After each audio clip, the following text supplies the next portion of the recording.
सगळ्यात आधी बातमी बीडमधून. बीडमध्ये संतोष देशमुख यांचं हत्या प्रकरण ताजं असतानाच केजमधून आणखीन एक धक्कादायक घटना समोर आली आहे. केजचे माजी सरपंच ज्ञानेश्वर इंगळे यांना 3 लाख रुपयांसाठी लुटण्यात आल्याचा धक्कादायक प्रकार आहे.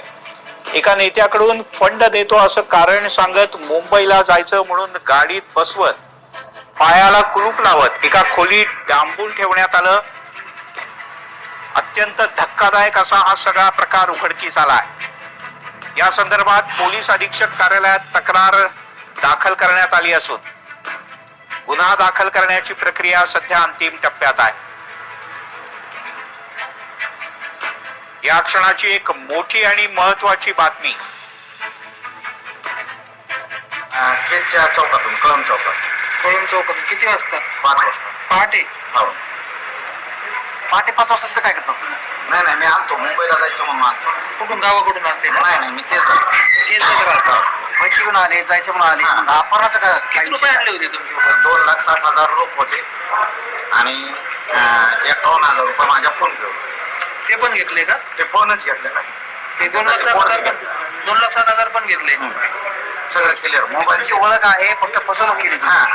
ओळख आहे. कोणी लावलं? त्यांनीच लावलं, म्हणजे बांधून टाकलं होतं मला. कुठे बांधून टाकलं? कुठे बांधून टाकलं? पाठवलेलं. अत्यंत धक्कादायक असा हा सगळा प्रकार. सुरेश जाधव आपले प्रतिनिधी आपल्यासोबत आहेत. सुरेश, बीडमध्ये चाललंय काय? नेमकं संतोष देशमुख यांची हत्येचं प्रकरण ताजं असताना अपहरण करून ज्या पद्धतीने ती हत्या झाली होती, त्यानंतर हा जो अत्यंत धक्कादायक प्रकार आहे, ज्ञानेश्वर इंगळे नावाचे जे माजी सरपंच आहेत, केज तालुक्यातील कळम आंबा गाव आहे, या गावातील ते रहिवासी आहेत. त्यांना एका नेत्याकडून फंड मिळवून देतो, 10% पैसे घेऊन जायचं आहे अशा पद्धतीचं सांगून त्यांना गाडीमध्ये बसवलं.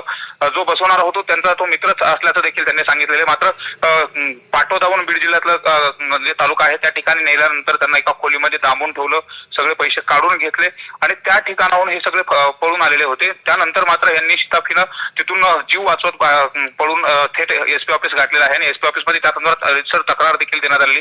मात्र या सगळ्या प्रकारामुळे खळबळ उडाली. विशेष म्हणजे पोलीस आता या घटनेच्या संदर्भामध्ये तपास देखील करत आहे. नेमकं त्यांचं जे म्हणणं आहे ते तक्रार देखील दाखल करून घेतली आहे आणि त्या संदर्भात गुन्हा दाखल करण्याची प्रक्रिया सुरू आहे. मात्र एकंदरीत ज्या पद्धतीने या गुन्ह्याच्या घटना घडतायत, आज नव्या वर्षाचा पहिला दिवस आहे आणि पहिल्याच दिवशी त्यांच्या बोलण्यात असं आलं, त्यांनी जेव्हा काही माध्यमांच्या प्रतिनिधींनी त्यांना प्रश्न विचारला तेव्हा त्यांच्या बोलण्यात असं आलं की जे लोक त्यांना घेऊन चालले होते मुंबईला नेतो असं सांगून, ते ज्ञानेश्वर इंगळे यांच्या परिचयातलेच आहेत, पण त्यांनी नाव काही आपल्या सगळ्या कॅमेऱ्यासमोर घेतलं नाही.